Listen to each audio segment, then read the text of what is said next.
Bapak Haji Abidin Jabar selaku calon bupati kita yang insya Allah akan menjadi bupati Kabupaten Pulau Kaliabu periode 2025-2030 kepada Bapak. Waktu tepat kami silakan.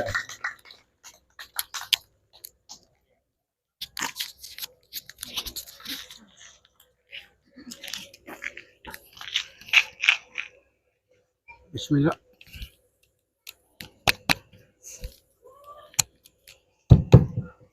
Bismillahirrahmanirrahim. Yang saya hormati saudaraku Deddy Mirjan, calon wakil Bupati Pulau Taliabu nomor 3, Pak Haji Gabarudin selaku tim, Pak Muhammad Kasir selaku juru kampanye, Pak Ustadz juru kampanye Pak Yadin LO, dan seluruh rombongan dari pihak Panwas, Bapak-bapak dari pihak yang mana, Pak Imam, Pak Edi Salimu, dan Bapak Ibu hadirin yang berbahagia. Assalamualaikum warahmatullahi wabarakatuh. Alhamdulillah wa syukurillah. Hasbiyallahu wa ni'mal wakil, ni'mal maula wa ni'mal nasir, la haula wa la quwata illa billah. Patut kita panjatkan puji dan syukur yang setinggi-tingginya kepada Allah Subhanahu wa Ta'ala, Allah yang akan memberikan kekuasaan kepada yang Dia kehendaki, dan Allah pula yang akan mencabut kekuasaan dari tangan Dia kehendaki.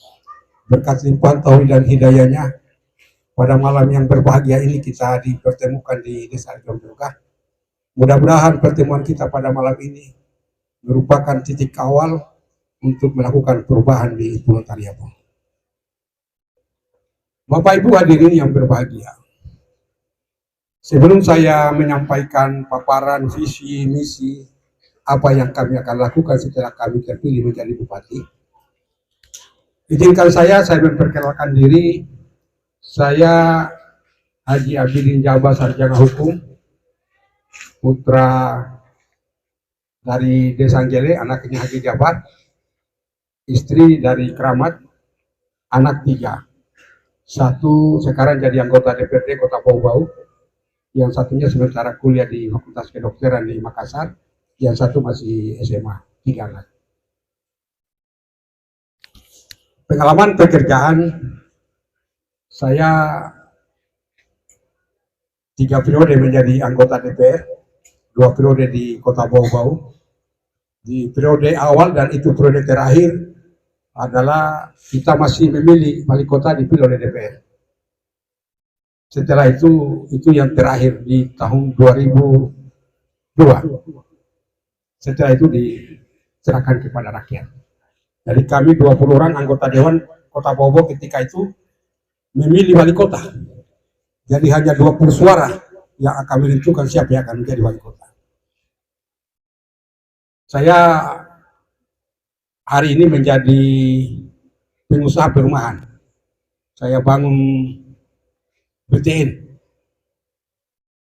Itu pekerjaan saya hari-hari. Kemudian pengusaha air, saya punya PDAM pribadi yang kita saluri, yang kita airi kepada seluruh masyarakat di perumahan. Ada beberapa perumahan di Kota Bau-Bau di daerah Simpang 5. Kemudian Pak Haji Gabarudin mengajak saya untuk coba kita maju di Taliabu. Di saat itu saya sesungguhnya diminta oleh Buton Selatan untuk menjadi calon bupati di Buton Selatan oleh Pak Lukman Abu Nawas, Wakil Gubernur Sulawesi Tenggara yang ketua DPD Partai PDI Perjuangan Sulawesi Tenggara. Saya diminta untuk calon bupati dan tentunya mereka siapkan.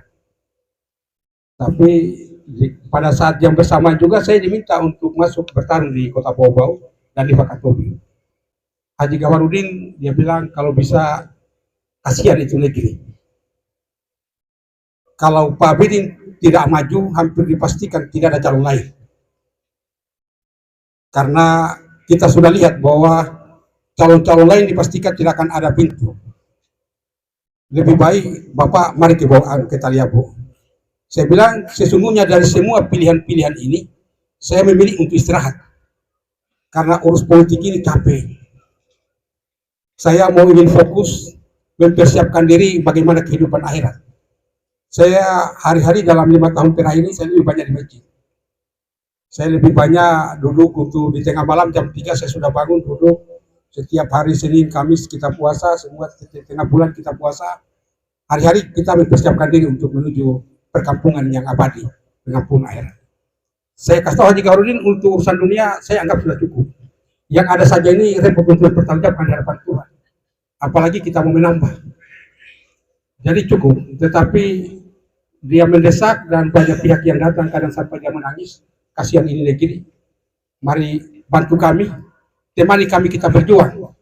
Maka dengan tawakul kita ikhtiar bersama dengan Nyonya dan pada akhirnya di atas kapal pada saat itu dari Ambon menuju Bau-Bau kita bismillah untuk merespon apa yang diinginkan oleh kawan-kawan untuk maju menjadi calon bupati.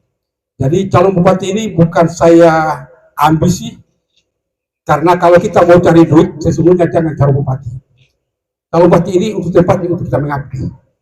Kalau mau cari duit itu cocok kita jadi pengusaha, karena kalau kita pengusaha tahu untung dan ruginya.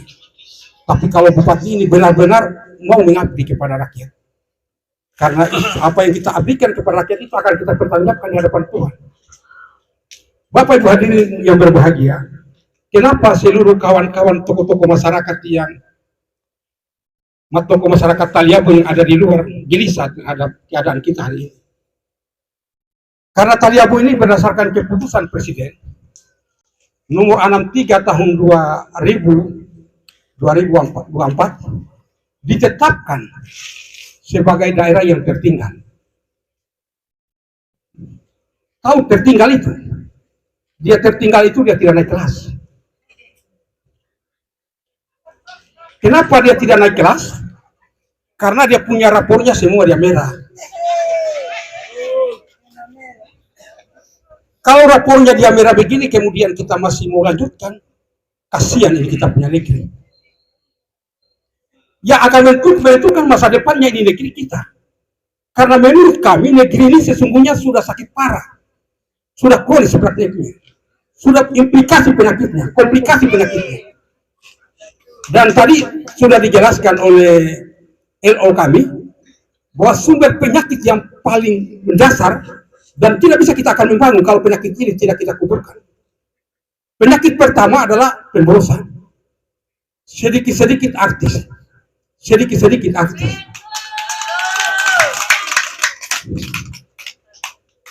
Yang kedua, bocor. Bocornya terlalu besar.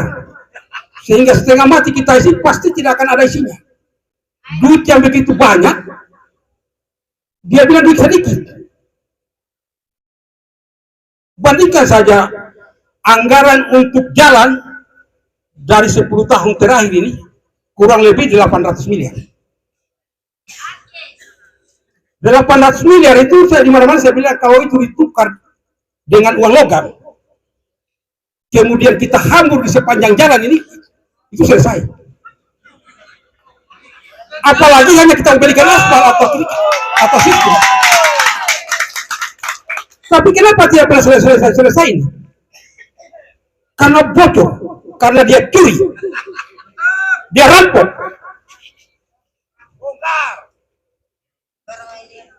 Kalau kita ini harus diakhiri, ini harus dikubur, ini penyakitnya ini harus diangkat, dibuang, dikubur, supaya kita bisa membangun. Maka langkah pertama yang kami akan lakukan setelah kita kuburkan ini, penyakit jadi kita angkat, kita hilangkan di penyakit. Mulai dari kepala daerahnya harus sederhana. Tidak boleh dia bergaya mewah. Kalau masyarakat dia naik Sabu Nusantara, kepala daerah naik Sabu Nusantara, tidak perlu pakai mobil-mobil mewah, tidak perlu pakai speed-speed yang mengakibatkan pemborosan. Boros. Habu-habu uang rakyat. Maka pertama dari kepala daerah harus sederhana.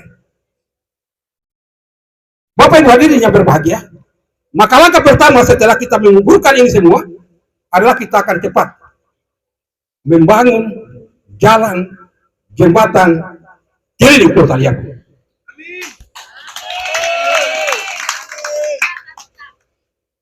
Setelah jalan jembatan keliling Kota Liabu ini kita selesaikan,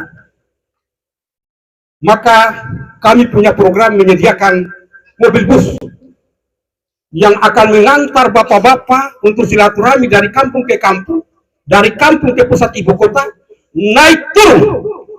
Di mobil itu hanya perlihatkan KTP gratis.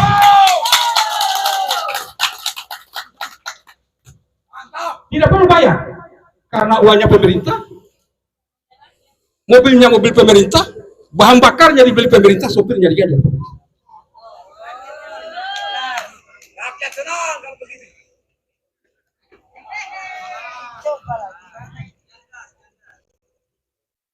Karena kepala daerah yang kita akan pilih ini tadi, dia mengatur uang. Ada 800 miliar uang setiap tahun yang diatur. Pertanyaannya, apa yang kamu orang dapat dari uang ini? Kalau bukan dana desa, tidak akan dapat di kampung ini. Apa yang kita dapat? Maka kalau kami terpilih, itu antara lain, jalan harus selesai. Kalau jalan dan jembatan sudah selesai, mobil bus sudah selesai, kantor dan badan dan dinas, di Bobong sana jangan lagi main kontrak. Ini sampai sekarang masih main kos-kos. Tidak ada kabupaten kota di Republik ini yang sama usianya dengan kabupaten Pulau Taliabu yang kantor badan dan dinasnya masih kontrak. Tidak ada. Terkecuali Taliabu. Memalukan. Kabupaten yang sudah punya usia sudah 11 tahun, kantor badan dan dinasnya masih kontrak. Duit itu kemenakan. Ini harus saya sampaikan. Kebetulan saya calon dan ini harus saya sampaikan supaya bapak-bapak, ibu-ibu tahu. Jangan kita tepuk tangan dalam suasana daerah kita yang seperti ini. Bapak ibu hadirin yang berbahagia. Kemudian kita akan cepat membangun bandara. Kita di tahun 75. Di tahun 79, saya punya orang tua, dia pernah charter pesawat bersama dengan bapaknya Pak Ustadz, ada 6 orang, dari Surabaya, mendarat di Bandara Bobong, naik Garuda. Di tahun 79 itu Pak, kabupaten kita di Wakatobi sana belum ada bandaranya Pak, masih mimpi. Apalagi Banggai yang penghasilannya hanya keladi. Mimpi mereka Pak. Tahun 79, kita sudah 2 bandara Pak, ada Bandara Bobong dan ada Bandara Sau. Hari ini Pak Katobi sudah 2 bandaranya, kita tidak ada bandara Pak. Memang benar-benar negeri ini diantar ketertinggalan Pak. Masih kita mau pilih lagi. Jadi berhenti, kita ganti dulu. Biar dia pahit, kita ganti rasa dulu. Apalagi memangnya dia manis.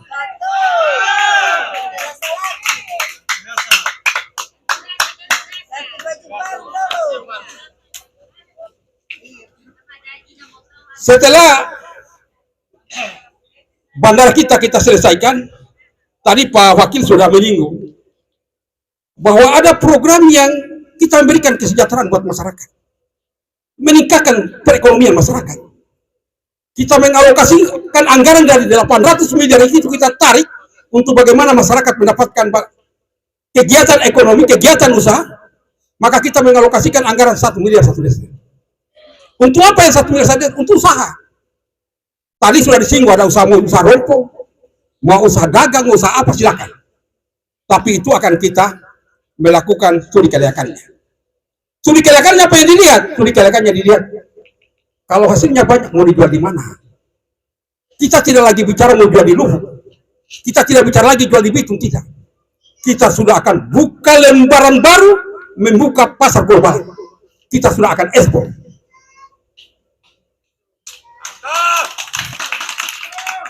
Karena dari negeri kita ini negeri yang paling kaya raya, sumber dalamnya luar biasa. Tapi kemudian kita tertinggal. Tidak masuk akal Pak. Duit yang banyak itu bilang sedikit, bukan sedikit, tapi duitnya dikorupsi.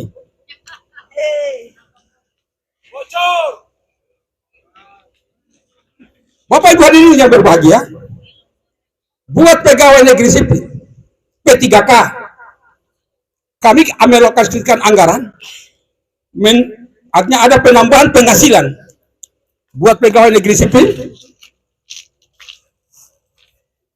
P3K dalam bentuk TPP, dan kami bayarkan setiap bulan. Jadi sekali lagi buat pegawai negeri sipil P3K, kami akan memberikan tambahan penghasilan dalam bentuk TPP dan kami bayarkan setiap bulan. Ini bukan baru, di daerah lain sudah lakukan, sudah lama lakukan, malah 20 tahun yang lalu Jembrana sudah lakukan itu.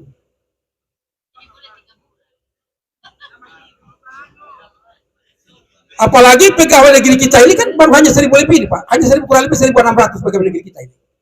Di daerah lain yang ribuan sampai 5.000, 7.000 masih bisa dialokasikan anggaran itu, apalagi ini hanya 1.000 lebih. Di daerah lain, di kabupaten lain, pegawai negerinya sampai 4.000, 5.000 masih dia bayarkan, kemudian masih bisa membangun. Kita ini pegawai negeri kita hanya 100, 1.600, tidak dibayarkan lagi, tidak bisa lagi tidak membangun.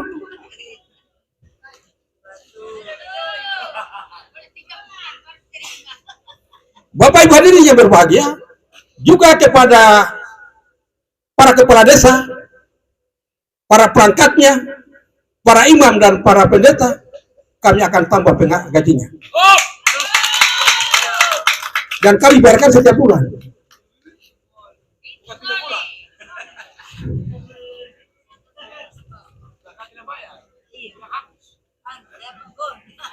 Oleh karena itu, saya mengimbau kepada bapak-bapak, ibu-ibu, untuk kali ini kita ganti dulu, yang lain dulu. Kita coba, karena mereka sudah kita uji, 20 tahun kita uji mereka, Pak. Hasilnya kita main rakit-rakit, hasilnya kita main pecah-pecah, hasilnya kita main debu, dan kos dari Jorjoga menuju Bubung begitu besar kosnya, Pak, biayanya. Salahnya siapa? Salahnya kita semua karena masih kita pilih. Yang memilih mereka maupun tidak mereka, sama-sama kita menderita.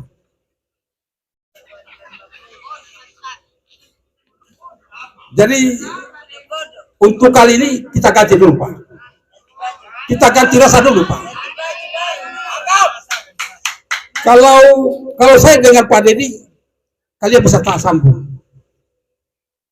Kita bisa selalu pahami. Kalau yang lain ini, Pak, tidak bisa berani tidur, Pak, di kampung-kampung. Tidak berani tidur. Mereka takut, apalagi mau makan sama-sama, Pak, tidak bisa. Kalau saya dengan Pak Dedi, kita bisa tidur sama-sama di rumah Bapak-Bapak. Bisa kita makan sama-sama kasuan. Kita bisa curhat-curhatan. Tapi kalau mereka tidak berani, Pak, kalian, tidak akan berani kalian telepon, Pak. Dan insya Allah, kami mau calon bupati ini bukan untuk mencari duit, bukan. Cari bupati ini ada semata-mata untuk mengabdi, memperbaiki ini negeri. Barangkali mungkin itu yang bisa kami sampaikan. Saya mohon maaf kalau ada hal-hal yang kurang dalam penyampaian kami. Kalau ada yang tersinggung, tapi apa yang kami bicarakan itu sebuah kebenaran. Katakan yang betul itu sekalipun dia pahit. Dan apa yang kami sampaikan ini, kami bisa pertanggungjawabkan di mana saja. Karena ini bukan sesuatu yang hoax. Dan kalau ada isu-isu yang negatif terhadap kami, yang jelasnya bahwa kami tidak pernah korupsi. Kami 3 periode menjadi anggota DPRD, tetapi tidak pernah ada temuan. Tidak ada temuan. Tetapi yang lain, dan kami sangat meyakini bahwa kalau kami terpilih jadi bupati dan wakil bupati, yang namanya potong-potong itu kita hentikan. Bapak-bapak yang kepala desa yang punya gaji 12 bulan, bayar 9 bulan itu tidak akan pernah terjadi, Pak, di pemerintahan kami.